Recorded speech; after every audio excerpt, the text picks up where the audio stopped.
신명기 2장 말씀을 통해서 9절 말씀은 좀 길었지만 오늘 우리에게 주시는 말씀을 통해 또 깨닫는 은혜와 지혜가 여러분들의 있기를 간절히 축복합니다. 이 가나안의 목전에 앞두고 있는 이 모세는 이 과거를 회상하고 있습니다. 가데스 바네아에서 불순종으로 인해서 고통받았던 이 이스라엘 백성들, 광야에서 연단받고 훈련받았음을 다시 한번 상기해 주고 있습니다.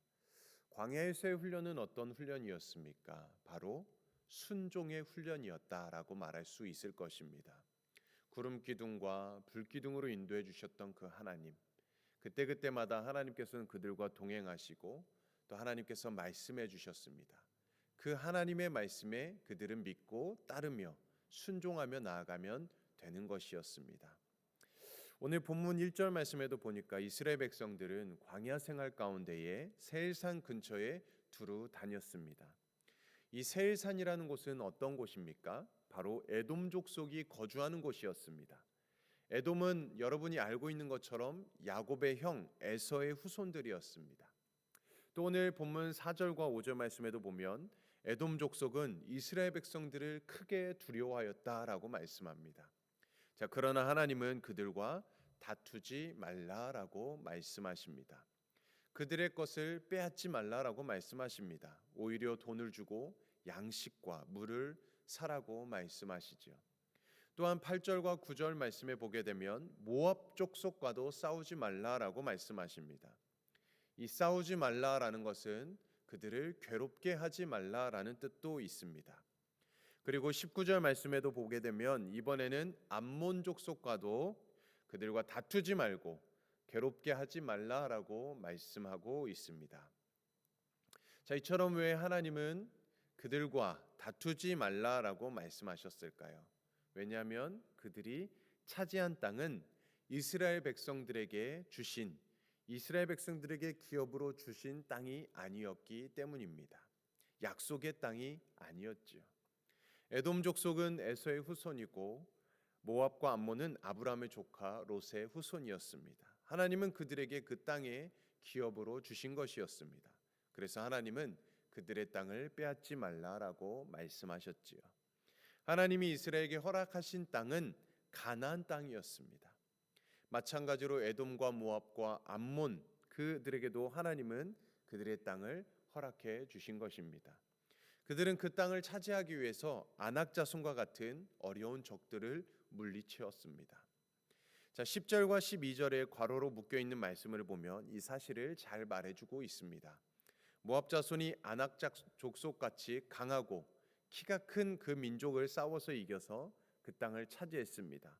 또 에돔은 세일에 거주했던 호리 사람을 쫓아내고 그 땅을 차지했던 것이죠.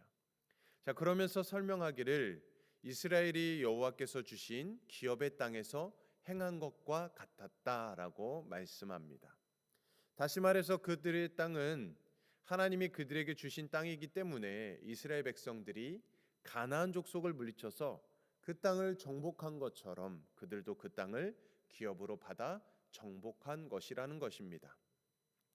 20절과 23절 말씀에도 보면 가로로 묶여져 있습니다. 그곳에도 하나님은 암몬 자손에게 르바임 땅을 차지하게 하셨음을 말씀하고 있습니다.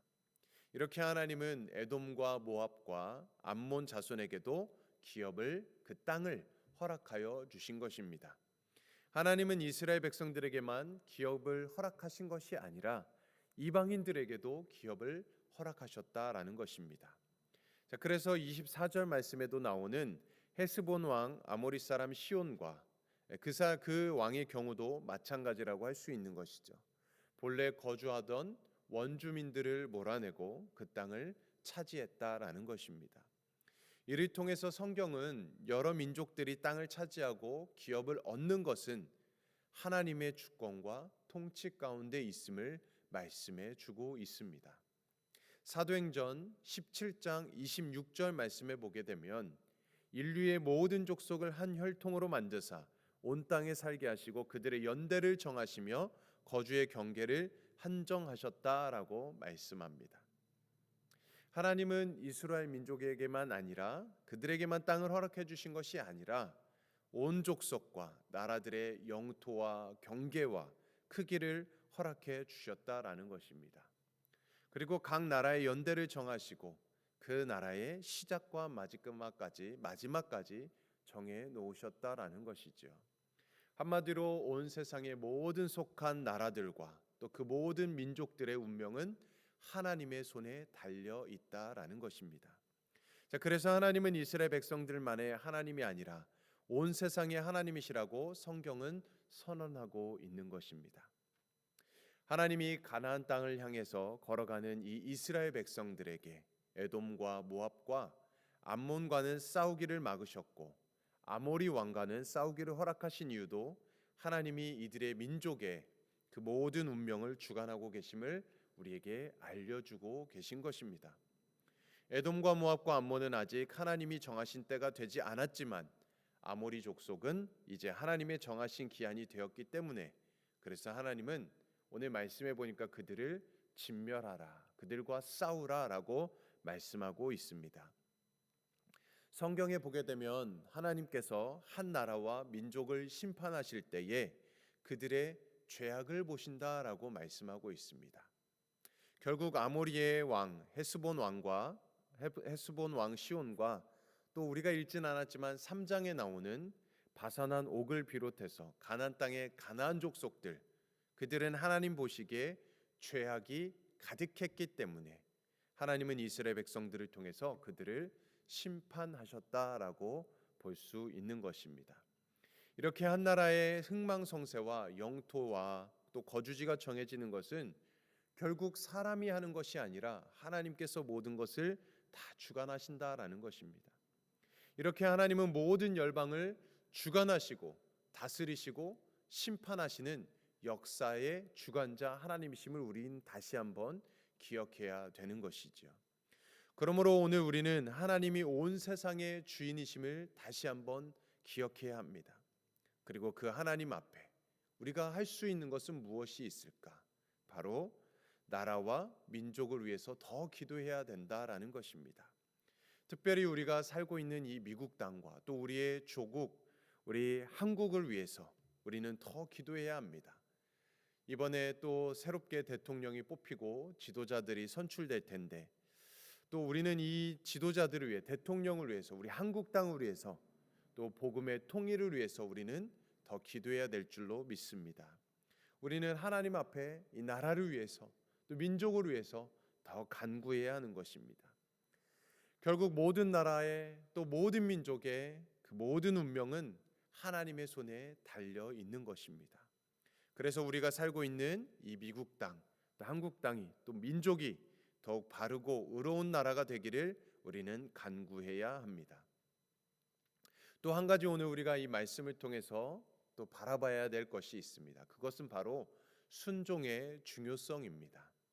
우리는 민수기 말씀을 통해서 우리가 하나님께 순종하는 것에 대한 중요성을 배우게 되었습니다. 불순종한 이스라엘 백성들은 이제 광야에서 다 죽게 되었고 출애굽에서 태어난 2세들을 통해서 그들은 자연스럽게 순종을 배우고 훈련받게 되었음을 보았습니다. 그래서 그들은 가나안 땅에 들어가기에 합당한 자로 세움을 받게 되었지요. 오늘 말씀에 보면 하나님이 에돔과 모압과 암몬 족속과 싸우지 말라고 하셨기 때문에 가나안 땅에 더 빠른 길로 갈 수 있었는데도 불구하고 이스라엘 백성들은 먼 거리를 돌아가야 됐음을 바라보게 됩니다. 결국 하나님의 말씀대로 따르고 하나님의 말씀대로 순종했기 때문에 그들은 수고가 있었지만 그들은 돌아서 가게 되었던 것이죠. 하나님은 이 사건을 통해서 이스라엘 백성들에게 순종의 훈련을 시켰던 것입니다. 그냥 순종하는 것이 아니라 하나님을 원망하지 말고 믿음으로 순종하는 훈련을 시켰던 것이죠. 이 순종의 훈련에 처음에 이스라엘 백성들은 어떻게 되었습니까? 그들은 순종하지 못했습니다. 순종에 실패했습니다. 그래서 그들은 먼 길을 돌아서 힘든 광야 생활을 해왔던 것이죠. 백성들 사이에 불평이 터져 나오고 하나님을 원망하고 모세를 원망하였습니다. 그래서 하나님께서 보내신 그 불뱀에 물려 죽는 지경에까지 이르게 되었던 것입니다. 불순종의 결과였습니다. 그러나 다시 하나님께서는 노뱀을 만들어서 하나님은 순종 훈련을 다시 시켰던 것입니다. 이 순종의 첫걸음, 다시 훈련을 시켰던 것입니다. 뱀에 물린 사람들이 노뱀을 바라보게 되면 살게 된다고 말씀하셨습니다. 이 말씀에 순종한 사람은 살게 되었고 이 말씀에 불순종한 사람은 죽게 되었던 것이죠. 자, 그리고 마침내 말씀에 순종해서 나아갈 때 아모리의 강력한 왕도 쳐서 이기도록 하셨던 것입니다. 모세는 이 일을 상기시킴으로 순종의 중요성에 대해서 다시 말씀하고 있습니다. 믿음은 무엇일까요? 결국 하나님의 말씀에 순종하는 것입니다. 그것이 바로 참된 믿음입니다. 이스라엘 백성들은 광야 40년 동안 순종의 훈련을 받았습니다. 하나님은 지금도 하나님의 백성들에게 순종의 훈련을 행하고 계십니다. 지금도 하나님께서는 우리들의 삶을 통해서 우리의 인생길에서 경험되어지는 크고 작은 일들을 통해서 때로는 문제를 통해서 또한 여러 가지 사건을 통해서 우리를 하나님의 말씀에 순종할 수 있는 사람으로 믿음의 사람으로 만들어 가고 계신 것입니다. 자, 그래서 마침내 우리를 통해서 하나님의 일을 이루어 가시는 것이죠. 하나님은 혼자서 모든 것을 능히 하실 수 있는 전능하신 하나님이십니다. 그럼에도 불구하고 우리가 순종을 통해서 우리를 통해서 하나님의 일을 이루어 가시기를 원하고 계시는 것이죠. 우리를 축복의 통로로 사용하고자 하시는 것입니다. 질그릇같이 연약한 우리들입니다. 그럼에도 불구하고 우리를 통해서 하나님의 일을 이루어 가신다는 것입니다. 우리가 하나님의 일에 참여한다는 것이 얼마나 영광스러운 일입니까? 하나님은 우리가 순종의 사람이 되어서 이 영광에 참여케 하시고 우리를 정금과 같은 존귀한 존재로 만들어 가시는 것입니다. 오늘 말씀을 통해서 우리는 하나님이 온 세상을 다스리시며 통치하신다라는 사실을 다시 한번 기억해야 합니다. 하나님의 주권의 모든 나라와 모든 민족이 흥망성쇠가 있음을 기억해야 합니다. 그러므로 오늘 우리가 이 나라, 우리 대한민국 땅을 위해서 또 우리 민족의 살 길도 오직 하나님 안에 있음을 기억하시고 더욱 하나님을 온전히 경외하시고 이 나라와 민족이 될 수 있기를 바라는 마음으로 함께 기도해 주시기 바랍니다. 또한 온 세상의 주인이신 하나님의 말씀에 순종하는 것이 복된 길임을 우리는 다시 한번 기억해야 합니다. 오늘도 내일도 우리가 매일의 삶 속에서 더욱더 하나님께 순종하는 사람이 되어서 하나님의 뜻을 이루는 복된 삶, 또 하나님의 축복의 통로가 되는 삶을 살아가는 저와 여러분들의 삶이 될 수 있기를 다시 한번 주님의 이름으로 간절히 축원드립니다. 아멘. 우리 함께 기도하겠습니다. 하나님 아버지, 우리의 눈에는 현실이 너무나도 크게 느껴지고 그래서 이 현실을 어떻게 헤쳐가야 될지 우리의 시선 속에 갇혀 있을 때가 많이 있습니다. 그러나 하나님께서는 이미 창세전에 우리가 있기도 전에 예수 그리스도 안에 모든 것을 계획하셨고 앞으로도 영원까지 모든 것을 역사하시고 주관하실 것이라는 것을 우리는 말씀을 통해 다시 한번 깨닫게 됩니다. 우리의 눈을 들어서 그 일을 다시 한번 바라보게 하시고 우리가 이 땅에 살 수 있는 참된 믿음을 얻게 하여 주시옵소서. 오늘도 우리에게 허락하여 주신 이 하루를 통해서 주님만을 믿고 주님만을 신뢰함으로 우리에게 허락하신 또 우리의 삶의 자리에서 또한 사랑하는 가족 또 우리 이웃들과 살아가면서 또 우리에게 허락하신 이 나라 또 우리 대한민국 땅을 위해 또 민족을 위해서 또 우리가 더 기도하고 또 화평을 이루는 삶을 살아갈 수 있도록 인도하여 주시옵소서. 우리가 더 하나님께 간구하고 부르짖고 기도를 선택하며 나아갈 때 하나님께서 통치하시고 주관하시는 우리의 삶, 또 우리의 가정, 또 이 나라와 이 민족 될 수 있도록 인도하여 주시옵소서. 무엇보다도 하나님의 말씀에 순종하며 하나님의 말씀을 전적으로 믿고 따르는 우리의 삶이 될 수 있도록 인도하여 주시옵소서. 감사드리며 모든 말씀 예수님의 이름으로 간절히 기도드리옵나이다. 아멘. 오늘은 우리 남아공 김종석, 정춘덕, 곽용섭, 박정진, 안성준, 김현정, 또 세네갈 조항수, 조신영 선교사님을 위해서 함께 기도해 주시고, 또한 우리 교회에 있을 모든 여름 사역을 위해서 함께 기도해 주시기 원합니다. 또한 몸이 연약함 중에 아픔 중에 있는 우리 성도님들을 위해서 또 치유와 회복의 은혜가 임하도록 함께 기도해 주시고, 또 무엇보다도 우리 미국 땅, 한국 땅을 위해서 대통령과 지도자들을 위해서 기도해 주시고, 또한 우리 가정, 또 우리 개인, 또 우리 모든 교회의 기도 제목을 가지고 시간 주님의 이름 한 번 외치며 간절히 기도하겠습니다. 주여